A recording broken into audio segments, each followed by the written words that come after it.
I think what I loved the most was the influence that I was going to be wielding. I'm a middle level manager. I make decisions. I employ people. I hire and fire. Oh, you had the powers to hire, yes. to fire. Yes. Yes. I made the most unpopular decision. During COVID? Yeah. Uh-huh. I decided to leave. Yeah. Which month was that? That was November. November 2020. Yeah. In the middle of COVID. In the middle of COVID. So you leave I leave. the next morning. Then I slept. Uh-huh. I've never slept like that.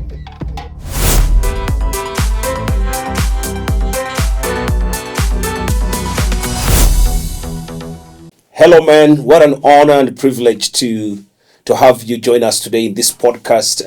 Pastor Andrew is my name.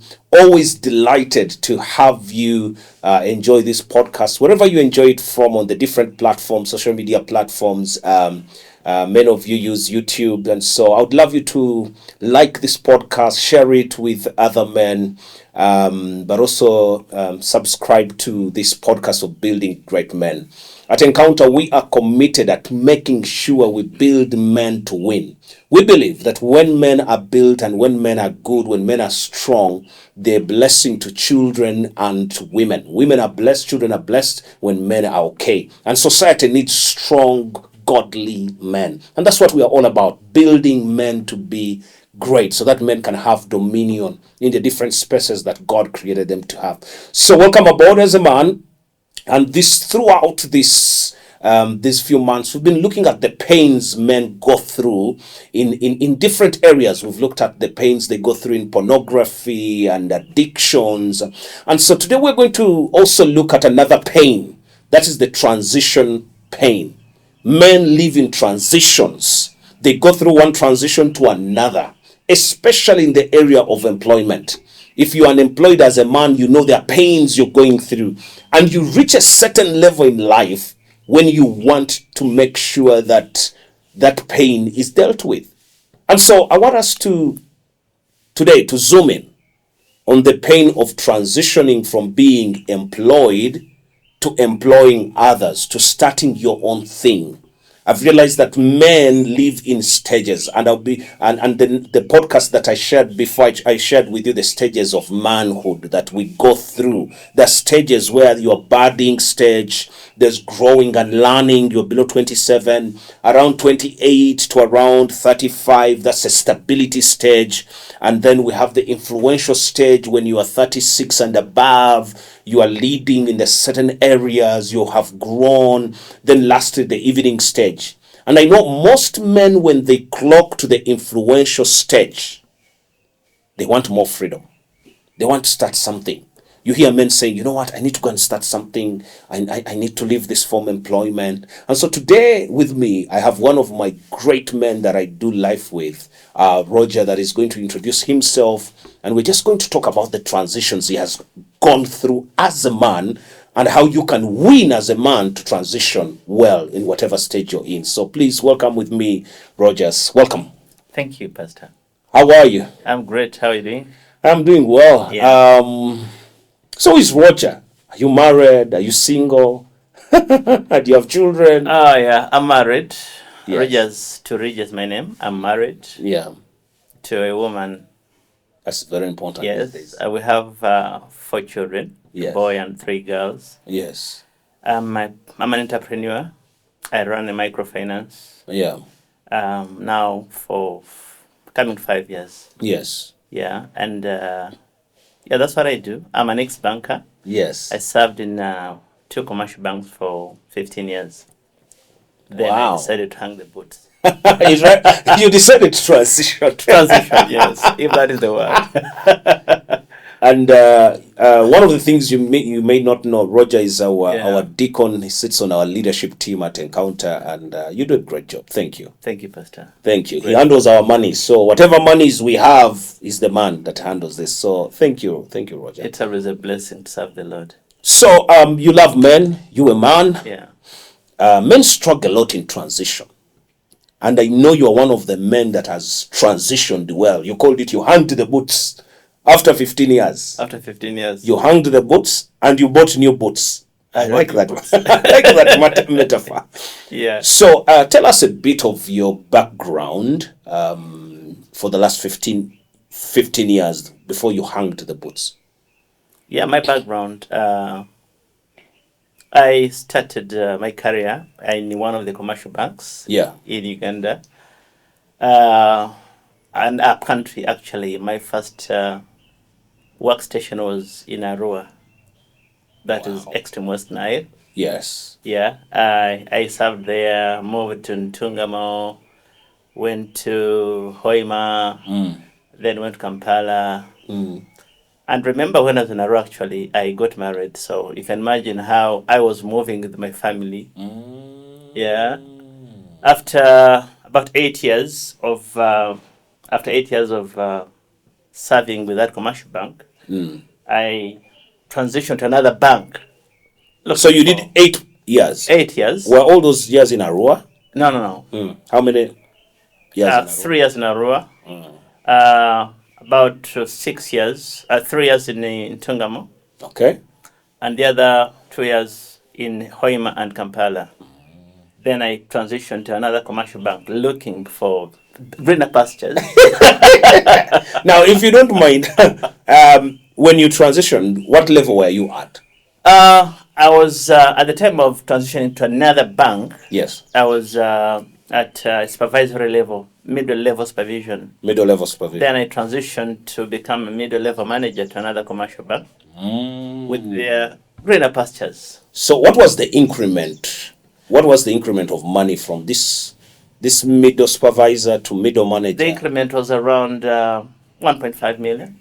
Okay, that was the increment. That was the increment. That was a lot, eh? But I think what I loved most was the influence that I was going to be wielding. I'm a middle level manager. I make decisions. I employ people. I hire and fire. Oh, you had the powers to hire, yes. to fire. Yes. And that job came with a lot of authority and freedom. That's what you liked. A lot of authority, but not necessarily a lot of freedom. Okay, a lot of authority. How many people were you managing then? I was with a new job where I transitioned to. Yes. I was supervising I was managing about 179 employees. 179. Yes. Hey, you were big boots. Yeah, banks do the driving force for a bank is business growth. Yes. And that is exactly what I was in. So majority of the people there into business growth, and that's why I was the space I was playing in. So in the banking sector, you joined this new bank. You've done 8 years the other side. Yeah. So you start this new role. What sector was it? Some people will be wondering. Was it? It is SME business. SME business. I was in charge of regions. A region. I was supervising 12 branches to make sure that they drive the business to achieve the targets of the bank. Okay. Yeah. So how was your experience? You're into this new bank. You've done 8 years. Now you start plowing another what? Another 7 years. Another 7 years. Solid years. How was your experience? My experience was, it wasn't very easy. First of all, the new bank I joined was not as popular as the first one I was in. Yeah. This needed a lot of hard work, a lot of donkey work actually, to achieve targets. So it wasn't quite easy. Yeah, but I soldiered on. I think I had decisively chosen to join this new bank. So I had to beat the odds and make sure that I achieved the targets. They are great moments. Yeah, I remember there's one moment I never forget, where I was invited to have a dinner with the board upon excellent performance. Man, that was amazing. Not everybody can dine with the board. With the board, eh? Yes. You are dining with the who is who. Yeah. Like the famous writer Chinua Achebe says, that when a child washes hands, he can dine with elders. So you are dining with the elders of the bank. I went and had dinner with the board. Yeah. It was memorable. I remember those moments when I was celebrated as the top most performing regional manager, getting special awards. Yes. Yeah. incentives, Yes. money. Yes. Yeah, I bought a Harry actually using using A bonus. a bonus. You know, Performance bankers bonus. have bonuses. Yes. So these are high moments for me. Yes. Yes. Yeah, but it wasn't easy still. So it was not easy. You had some great bonuses, and as we're speaking about transition, how old were you then? At that time, I was in my late 30s. Yeah. Yeah, that time I was That in my late influential 30s. Yeah, stage. 37 there. Yes. 8. Yeah. Yes. That's how it was. Yes. Yes. So why did you start thinking, or there were good moments? Yeah, good You're moments. buying Harriers, Yeah. salary is increasing. When did you start thinking, I need to start hanging up my boots? When did you start? Just the thought. When did that thought come Yeah. up? The thought came when I gave birth to, when we got our third born, our daughter. The number of children was increasing. Yeah. Yes, I was excelling, but the pocket wasn't really bulging as expected. Okay. Yeah, the wallet wasn't really bulging as expected. So every other year, the expenses are increasing. As a man, you have children, you have a wife, you want to accord them a decent living. Yes, you're performing well, you're getting bonuses and salary increments, but the rate at which salary is increasing really does not rhyme with the rate at which expenses are growing. Yeah, and when I had 3 children, I started. Every man must have dreams. You Yes. have a dream, you have a purpose. Yeah. Otherwise, life without a purpose becomes a journey that leads nowhere. Yeah. So I realize, am I really going to achieve my purpose? So life without a purpose is just a journey leading nowhere. Absolutely. That's nice. That's a Yeah. good quote. Yeah. That's a good quote to And make up. I have a vision for my family. Yeah. In the next 15 years, 20 years, where is my family leading to? So yes, I was excelling well at work, but I discovered that I was more of a visitor at home than than Your a home was a father. hotel. Yes, because Hey. actually that is many times that is the price you have to pay For excellence for excellence at work. at work. Yeah, I remember the moments I could go home at midnight, Wow. or 2 weeks actually when I'm in Kampala. I stay in Kampala, but my children are not seeing me. You're in a hotel. In your own house. Wow. Yeah, a lot of work. So I remember there's a time your wife said you were in the middle of service. I'm preaching a very good sermon. yeah, And you receive a phone call. yes, it And happened. you It happened Uh-huh. twice or thrice. Hey. Yeah, And you Oh, just yeah. ran out of charge. yeah. One of the our biggest clients. The first time, one of the biggest clients was depositing money on a Sunday, and I had to deposit. I had to handle that deposit. I was still a junior staff that time. Another time, I was in charge of the ATM. People need money. Don't tell them about Sunday, Christmas. People need money. So I had to go and open the ATM. Another time, it was the client who wanted money. That time I had transitioned to leadership, and I was in charge of SME loans. A big client wanted money. It was on a Sunday, and the first thing that we're trained in the bank to know is that a customer is always right. So a customer is not bothering you by calling you on Sunday or midnight that you need the service. Yeah. So I had to jump out of the service and go and serve a client. Those are not good moments, because life is not just made out of one side. You need money. You're a human being with Yeah. a body, with a soul. You have a spirit that needs to be fed. Yes. So I felt that void in my heart. I need time for my God. I need time for my wife, my children, and I need to make more money. Yeah. Yeah. You can easily get complacent. You can get so much comfortable, especially with those bonuses, with the benefits at work. You have a nice car. I had a nice car. You're driving. You have those benefits. You have medical insurance. You have a gym. Yeah, they're nice things, but they won't last. Say that again. They are nice things. But they won't last. Wow. They won't last. And I used to tell my friends that at certain point in time, you have to leave that job, whether you want or not. Mm. Either out of old age or you're fired, you have to leave. So leaving or transitioning is not the question. Yeah, you'll have to transition. That is it. And for me, my experience has shown me that the earlier you transition, the better for you. Mm. Why am I telling you that?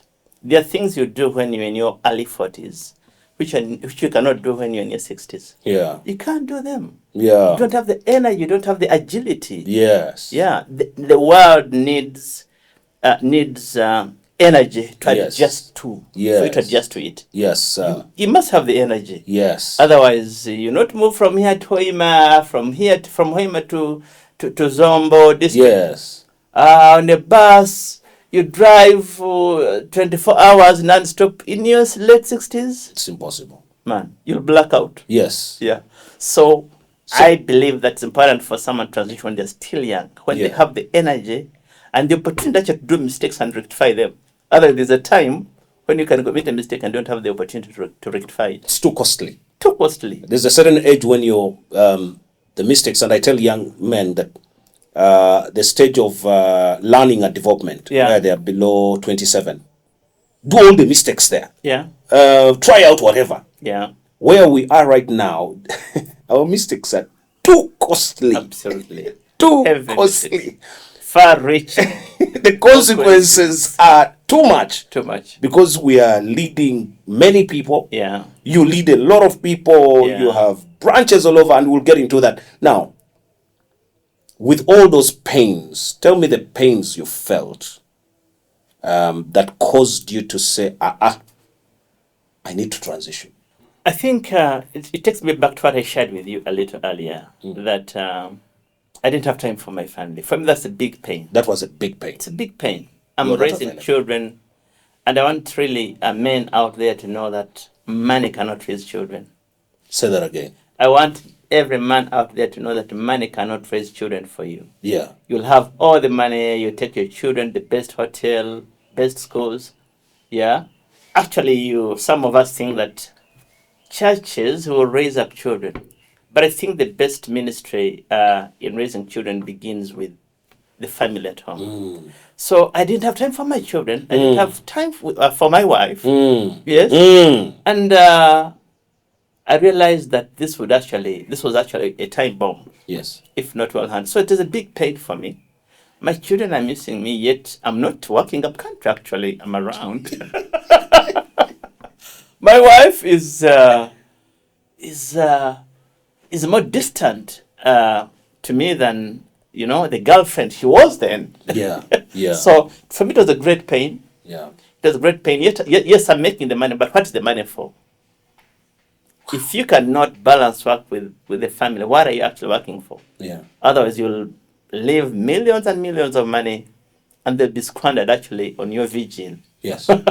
Yes. Before even we bury you, Exactly. we are booking all the things you've worked for. So I have those values I want to impart into my children. We have a vision we want to pursue as a family. I must have the time to cultivate that, to nurture that. Yes. Yeah. Yes, I'm working, but I also must have time to make sure that our vision as a family is being cultivated. So now you have pain in the home. You're not spending time with your family enough, with your wife, your friend, your spiritual life is being affected. So the thought of I need to transition comes in. Yeah. Tell me how that thought came in. Tell me the thought process. Tell me are you bouncing it with your wife? Is it within you as a man? What's happening now? First of all, she saw that I didn't have time for her. Yeah. And I didn't have the time for the children. So in 2018, I made one of the most difficult decisions. I'd never started business actually. Yeah. So I started with my wife and we agreed we should start a business. Okay. Yeah. because my wife was working somewhere, and we agreed that she should live there and begin running this business. The thought process was, and the whole idea was that this would give me an opportunity late in the years to jump out of the bank and work with her. It's something to begin from, somewhere to begin from. So we started from there, and I was saving some money, and that is something very important that I want every man out there to know. Don't make the money and eat the money as if there is no tomorrow. It's very dangerous. Save the money. There are many opportunities out there in many organizations. Compulsory saving schemes. Yes. Yeah, for staff. Yes. Some of the employers actually don't have compulsory saving schemes or pension schemes. It is optional. Like my former employer, it was optional. You contribute a percentage, then the employer will contribute a percentage. If you don't, they will not contribute. And you know something that is so disheartening is, Yes. I saw men who said you don't have the money to save. Whatever they earned, they get. Yeah, say no, it's too small. We earned so small, so we cannot save. So because of that, they missed out on the contribution the bank would actually have given them. Yeah. And someone gets out of employment after 10 years, 15 years, the nothing. It's so painful. So I made it intentional to save money for my retirement, actually, if I may say that. I'm not retired yet, but for my other phase of life. For your transition. For my transition. Yes. So I saved money, first of all, to start the business with my wife. So she started working it out. When you were still in the bank. When I'm still in the bank. Yeah. What business was that? It's a microfinance. Microfinance. So she started a microfinance for you are still in the bank. I'm still in the bank. Okay. Yeah. And that was 2018. Yeah. Around 2019, I saw life was becoming very hard. I didn't have the leg room, the liberty, that freedom as a man you need. Yeah. You did have the freedom. That freedom. You need some freedom. And the other thing I want to tell you, Pastor, is that yes, you're working in Uganda, but many times there is a mismatch between your work and actually the calling upon your life. In Uganda, Yes, not only in Uganda, but actually in Africa. Globally. Yeah. We work, we go to school, we study. Just get a paycheck. Get jobs, we get jobs, we make the money. But what you're doing is not necessarily in sync with the calling upon your life. How you are wired to do things. So these are some of the fundamental questions that started coming to my mind. And I think it's 2019 that I started making the process started gaining momentum for me to transition. Yeah, so meanwhile, my wife is running there. The little time I have, I try to support her. Yeah, first she committed a lot of mistakes because I didn't have enough time to support her. I don't blame her. Yeah. Yeah. So little time, what do you mean? So you'd go to work and then an hour or two you go where your wife is? Yeah, sometimes the evening I pass there, support her. Over the weekend, if I get some hours, support her here and there. Yeah, the business didn't really make a lot of money because I didn't give a lot of support. But I got the biggest lesson that there's an opportunity for me to make, to transition. There's an opportunity for me to transition to that business. Yeah. A business. There's an opportunity. There's an opportunity. A business may not necessarily make a lot of money for you, but you know there's an opportunity for you. Yeah. Yeah. Patience is very important, and appreciating why the business is not making the money it's supposed to make. So in 2020, during COVID, I made the most unpopular decision. During COVID? Yeah. Uh-huh. I decided to leave. Which month was that? That was November. November 2020. In the middle of COVID. In the middle of COVID. You decide? To leave. I resigned. You decide to resign. Tell me the process around that. Now that you make it sound easy, but tell me the process of that week when you decided to resign. Well, I don't know. It is one thing I thank God for is that even I love work. Even on my last day of working in the bank, I was firing from all cylinders as if I had just gotten a job. And to many people, it was a big shock that I'd resigned.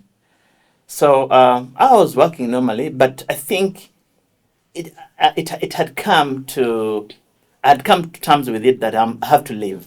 Okay. So I left with a smile on my face. My boss sat on my resignation for 2 weeks, expecting me to come and change my mind. He had asked me, please, you need to change your mind. He told me the organogram had been worked on to accommodate me in a new role, a bigger role, which of course comes with a bigger salary. But, Pastor, I can tell you it's not necessarily about money. And I can tell you it is hard for salaryman to grow. Yeah, I was earning good money, some good digits in excess of 10 million. Mm. But I'll tell you, I didn't really see much that the man I was making was doing, and my dreams were much bigger than that. Mm. Yeah, and I left after on the 30th of November. 30th of November, you're leaving. Yeah. What fears did you have? Fear number one was, are my children going to go to school for the next 1 year at least? Yeah. I had two children who were going to school that time. Actually, three. I had the one at university. One of my big girls I had adopted. Yeah. So that was the biggest fear I have. Are my children going to go to school? Can my children continue having the meals they've been having? What Lifestyle. about lifestyle, the medical expenses? Mm. But somehow in my heart, Mm. the faith was bigger than the fear. Very good. The faith was bigger than the fear. And it was a step of faith, especially during COVID, when everybody was clinging to their job. Because, organizations were laying off many workers. Yes, they did. Yeah. Renegotiating salary, Renegotiating. restructuring. Yes. Got the right sizing. They don't call it downsizing. But I was saying, let me leave and go and begin a new life. Okay. Yeah. So I left, and So November you leave? I leave. Huh? That was a Friday? It was no, it was actually a Wednesday. A Wednesday. I don't remember. So it was in a weekday. It was a weekday. So you leave I leave. the next morning. I slept. Uh-huh. I've never slept like that. And it sounded funny that I'm waking up and but not going to the bank to work. Yeah. Yeah, but Uh-huh. I thank God. So you slept, the next day was for just sleeping. Sleeping and touching base with How are you feeling? my children. Uh-huh. You're sleeping. Are you feeling these boots are finally gone? What are you feeling? I think it was like a snake that has put off that scale. Mm. Yeah. Mm. That is it a sheath? Yes. When it's off. Yeah, I used to fall sick also, by the way, because of the stress. Yeah. It's not easy. Even now, stress comes, but I think the difference is that I'm somehow in charge of the stress and I can manage it. Yeah. Freedom. Yeah, that is freedom. So you finally leave. You have an opportunity that your wife is working on. Yeah. Meaning you planned as a man. I planned as a man. You planned through it. Yeah. It's not perfect. It's not perfect. You also had faith that I had you know faith, what yeah. work. So how in the next 3 months, what did you do? What are some big stones that you did? And as you share that, I'm hoping that the men can pick some of the things. Now you have left. Yeah. You have your savings. Yeah. You have something, an opportunity. Your wife is working through it. Then the next 3 months, what did you do? The first thing I did was process my savings, because my business needed more capital. Good. And that is why I'm telling every man, we need to save money. Because you leave, what are you going to do when you leave? So I processed and got the my savings and injected it into the business to boost the working capital. Then I remember I hadn't set up an office. So the first thing I did was actually set up an office, Yeah. in Nansana. That's where our head office is from our microfinance. We set up an office. We recruited people to work with us. I think that's the most important thing I did in the first 3 months. It was more, trying to set the ground, especially now that I'm there. Yes. Because, man, up to now, I tell people that I've not given my business the time I gave to the bank. Yeah, I've not. Because,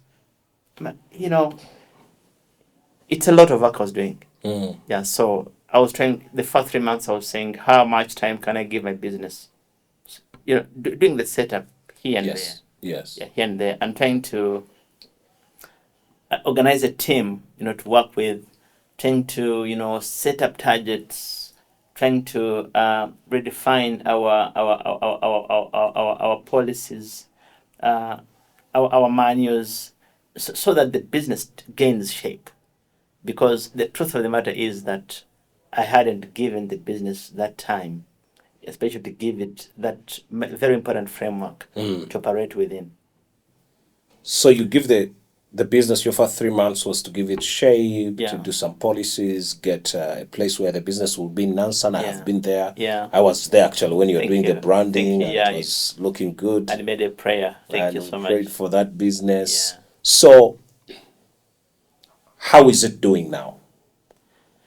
How is that business doing? It's been how long has it been? Yeah, we've been running now from the time I left. We're in our 5th year now from the time I left. But remember, we started earlier. Yes. So total years of operation are coming to 7 actually. 7. But from the time you left the bank? Yeah, it's 4 years and about 5 months. And do you regret? People will transition and they regret. I don't regret. There have been hiccups here and there where we lend customers and they don't pay on time. You have liquidity challenges. But I remember that even banks, we used to have liquidity challenges where the CFO would tell us, please guys, scale down on lending. So one thing I've realized that there's nothing easy. And I remember this is something that I've learned in the course of Maximized Manhood, that there's nothing easy. Nothing is easy. Nothing's easy. It's hard work. Life's hard work. So it hasn't been easy, but generally speaking, I will call it a success. I've not failed to take my children to school. Actually, I was telling you earlier that my expenditure has increased. Yeah. Because we now have 4 children, so that's my expense. Yes. Yeah, I've been able to. So many expenses I've been meeting, and yet we've not failed. We've not fallen in terms of welfare. So meaning that we are really moving positively. So anyone out there, I would tell you, don't fear to make a decision. Don't fear to make a decision. Yeah. That's good. So don't fear. Don't fear to make a Whoever decision. wants to transition. Number 1, don't fear. To make a decision. Make the decision. So you have to make a decision. Our biggest fear is the unknown. Yes. The future you don't know. And you'll never find out if you don't make the decision. Anyway. Yeah, you never. And number 2, yes, there's no perfect time. Say that again. There is no perfect time. In terms of preparation, you will not say, now I'm 100% prepared to transition from being employed to being self-employed. No. Yes, I encourage everyone to prepare, do some start up something before you leave. Yeah. But you're not going to be perfectly prepared and you say, now all boxes are ticking, 100%, I'm sure I'm leaving. I think by the time I left, probably I was 65% or 70% ready. Yeah. So it requires faith. It's a step of faith. It's a faith journey. It's a step of faith, and you have to set up something. Yes. You have to set up something. Men create. Yeah. Men were created to create. Yeah, to create. And to cultivate. Yeah. And something I talked about earlier. Whether you want or not, you will have to leave that job you're doing. The question is when. The question is when. So, yes, at 60 or 65, if you leave, how are you going to adjust to the world? You know, when you're a little younger, it is easy for you to absorb the world pressures. Yes. If you challenge here and there to learn things, there's that saying that you cannot teach an old dog new hunting tricks. Yeah. You can't. Yeah. Yeah. It becomes hard. So Very hard. adjusting at older age, and you might be there and you're an old man, you're Yeah. thinking, oh, I think I'm doomed. No, we're not saying you're doomed. What we're saying is that the learning curve is harder when you're 60. So as a man out there, the earlier you make, because Roger said that there's no perfect time. There's no time you'll say, yes, I've got all the boxes ticked. There's no perfect time. Roger has gone through transition. I have gone through transition. There's no perfect time. And I like that if you are older there, the perfect time is now. Now is the time. If you're 60 and above, because transition is going to come, whether you want it or not.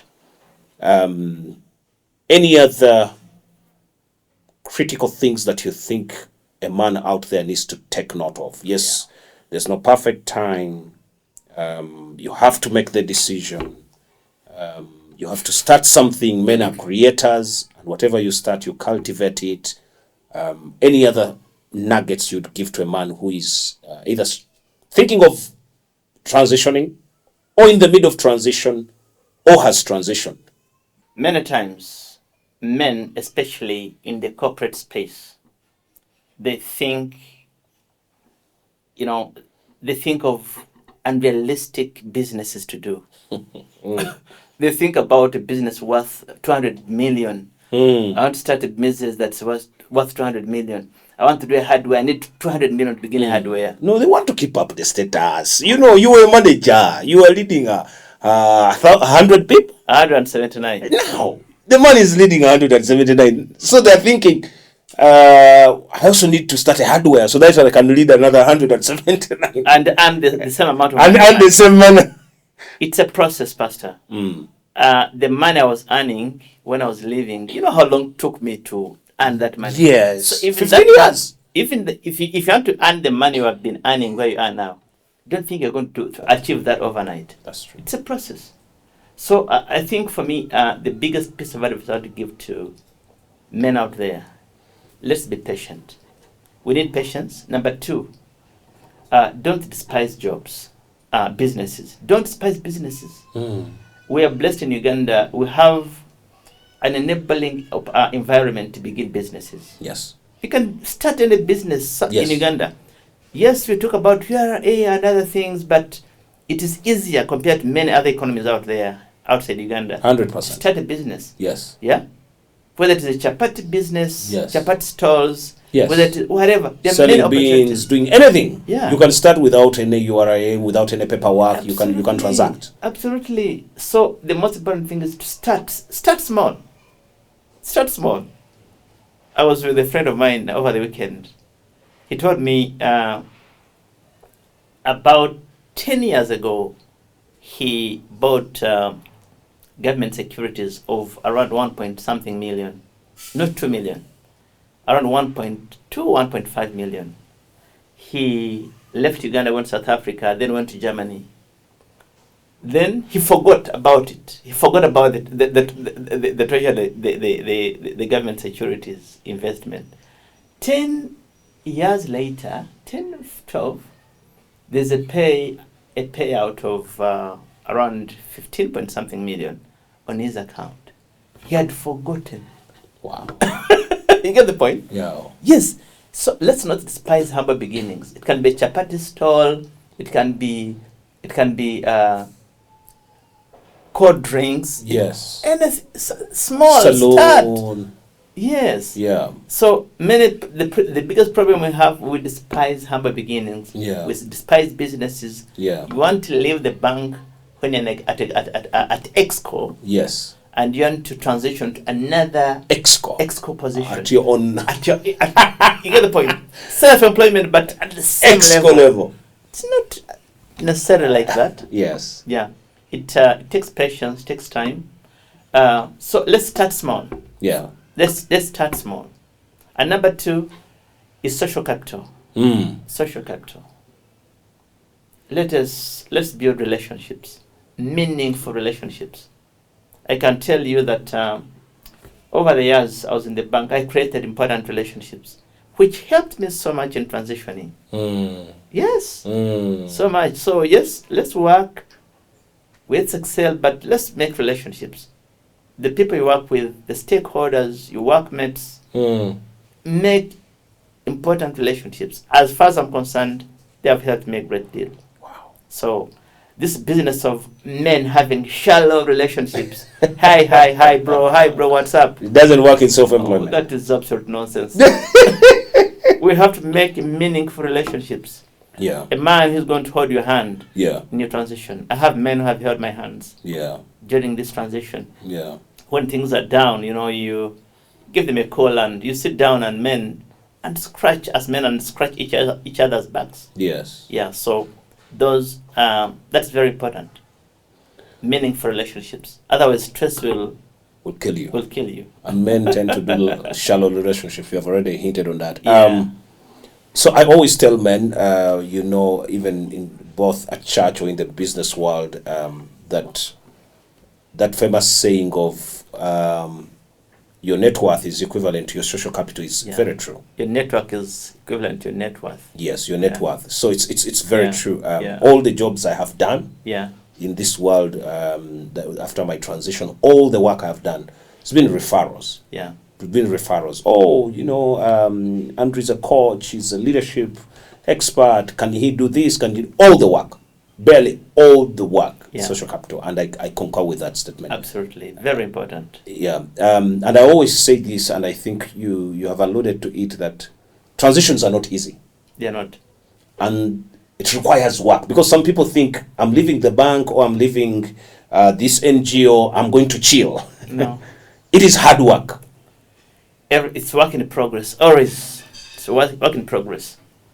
So, right now where you sit, tell us about your microfinance and what's happening. Do you have a branch? Do you have two?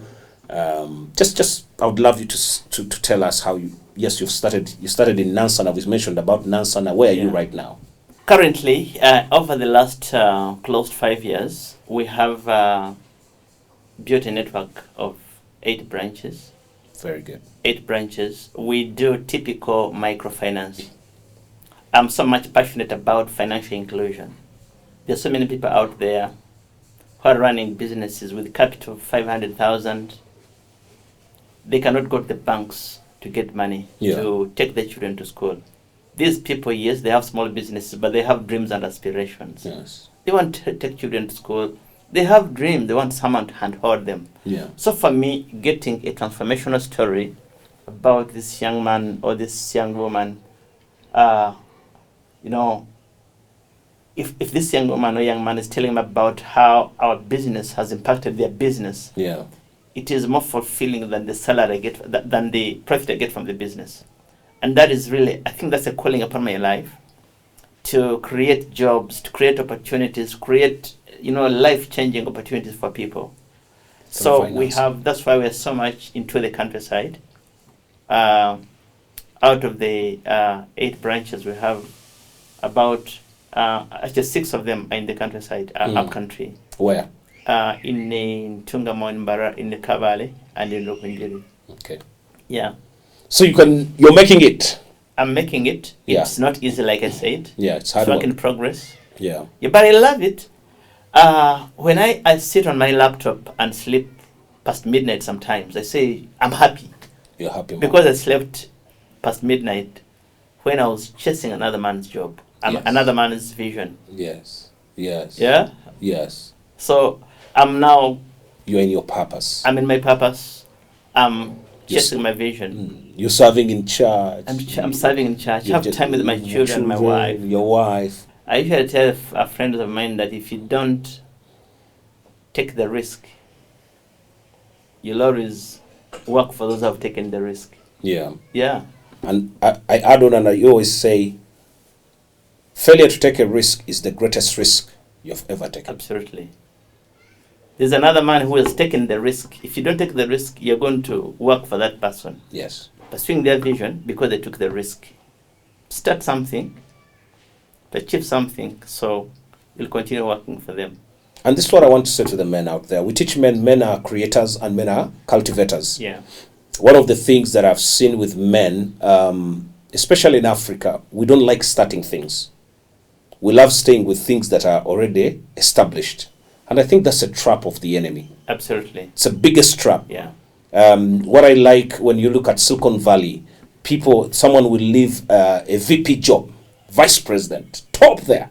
He goes back to the garage and starts coding again and starts something up. Yeah. And the first 5 years, you may even never hear them. But after 7 years or 8 years, they come up and you're thinking, oh, WhatsApp is here. Oh, Signal is here. You're thinking, how did this come? Somebody had an opportunity to start over. To create, because that's what God created men for. Most men are consumers. They just want to consume things, consume that salary. No. Start creating things. And it's a risk, like Roger has said. It is hard work, like Roger has said. It requires all your effort. It's not easy. I tell men, it's not easy. God has not called us to do easy things. Yeah. There are no easy good things. It's difficult. Even this podcast is not easy to produce. All the things are difficult to do. Sure. But we've got to do them. Yeah. So what are your parting shots to a man who is, what would be the one word you would give them, or two words, who is going through transition? Towards, there is always that saying that it's not about how much money you earn, but how much money you save. Yes. I don't know how much you're earning, but save some money. That money will help you tomorrow. Number two, I just want to reiterate what I talked about earlier. It's not a matter of, it's not whether you live, what you're doing. You're going to live. You're going to live. You're going to live. I'm emphasizing this because this is the hard reality. Yeah? So the comfort you're in those big offices, remember that time is going to come and you'll live, whether you want Or not. So the earlier you prepare, the better. The earlier you live, the easier it will be for you to adjust to this crazy world. Yeah? And adapt to the pressures. Wow. You've heard the man. You got to have some savings, meaning for me that what comes in, plan your exit. Some of you should have a plan already. So plan, save some money and start. Roger started even before he had left. But the reality is this: whether you want it or not, you're going to leave that office. The question is, how are you going to leave it? Are you going to be retired? Are they going to fire you? Are they going to say you're no longer producing, so leave? Regardless of the reason of how you leave, you must what? Leave. How are you going to live? It's better you live on your terms. Life is lived on stages. That's what life is. It's lived on levels, arrived on stages. You gotta do something about your life. Don't wait for life to happen to you. Men, one of the definitions of men, they are courageous. Have the courage to pursue the things God has put on your heart. Life is too short to leave it under the yoke of fear of the unknown. And the greatest risk is not taking a risk at all. So from us here at Encounter and Building Great Men, I hope this has encouraged you, from Roger and myself. If you've loved this, I would love you to give us a comment. I would love you to like this podcast. I would love you to subscribe on our YouTube channel. Share this content with other men. And all the men that are going through transitions, we want you to know that we are here for you. How can we help you to transition well? From us to you, bye-bye.